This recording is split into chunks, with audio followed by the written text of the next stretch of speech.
When people think about Spain, they usually imagine one sound. Clear Spanish, strong consonants, and that very recognizable European rhythm. That was my expectation too. But when I moved to Tenerife, an island that is officially, politically, and culturally Spain, I realized something almost immediately. That Spanish I was hearing every day didn't sound Spanish. Not Madrid Spanish, not Barcelona Spanish, not anything I had prepared for. ¿Qué quieres que te diga, mi niño? Vamos pa' Guagua. I remember standing outside a cafe on my first week, listening to two locals talk, and my brain did this weird thing when it tried to guess where they were from. Cuba, Venezuela, maybe somewhere in the Caribbean, and then it hit me. Wait, this is Spain. That moment changed the way I understand accents, languages, and even identity. Because Tenerife doesn't just sound different, it is different. And today I want to tell you why this part of Spain sounds closer to Cuba and Venezuela than to mainland Spain, and how living there completely changed the way I speak Spanish. I moved to Tenerife for work. I was living in the south of the island, close to the ocean, working as a scuba diving instructor. My days were simple: wake up early, load tanks, dive, rinse equipment, repeat. And Spanish was everywhere. At that point in my life, I already had experience with different languages and accents. I wasn't new to the idea that Spanish changes from place to place. But Tenerife was something else. The first thing I noticed wasn't vocabulary. It wasn't slang. It was the sound. The rhythm felt relaxed, almost lazy, but in a good way. Like the language itself was enjoying the sun. People spoke fast but soft. Words melted into each other. There were no sharp edges. And it didn't feel forced or exaggerated. It felt natural, like it's just how Spanish wanted to sound there. At first, I thought it was just me. You know that feeling when you move somewhere new and your brain hasn't adjusted yet? I assumed my ear was still calibrating.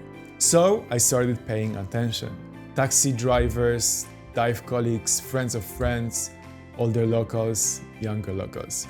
Same pattern. The most noticeable thing was how soft everything sounded.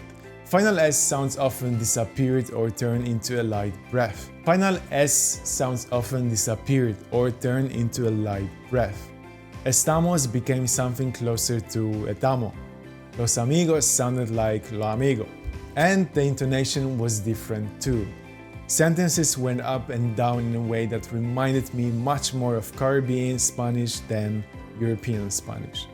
One day, a tourist overheard a conversation and asked me completely seriously, "Are people here from Latin America?" That question said everything. Here's the thing most people don't realize. The Canary Islands are Spain, no debate. But geographically speaking, they are not Europe in the way people imagine.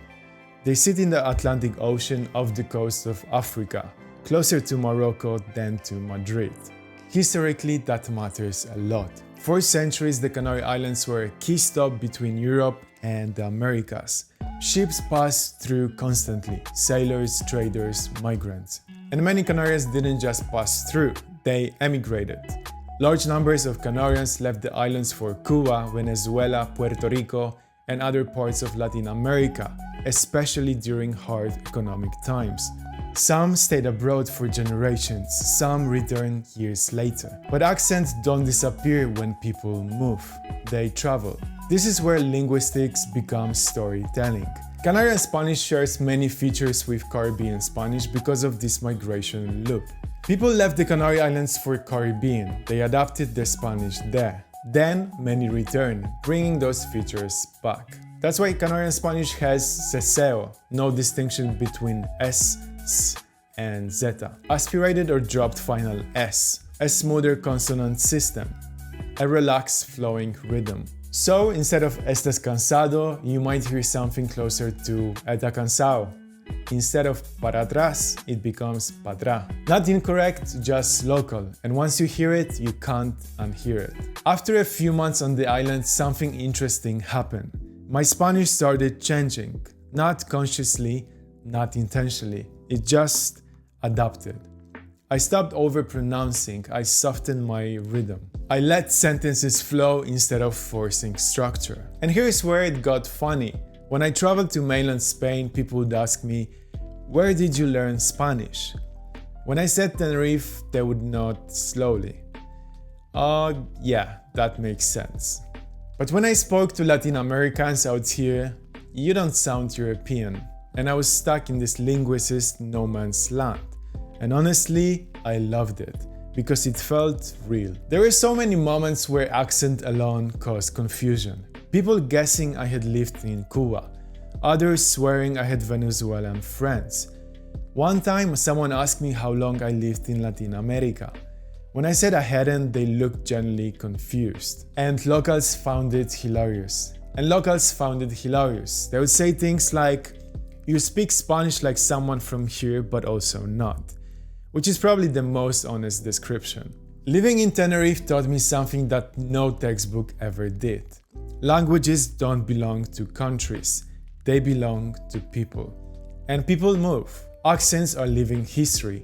Every sound carries a story of migration, survival, adaptation. Canarian Spanish isn't wrong, it isn't lazy, it isn't less Spanish.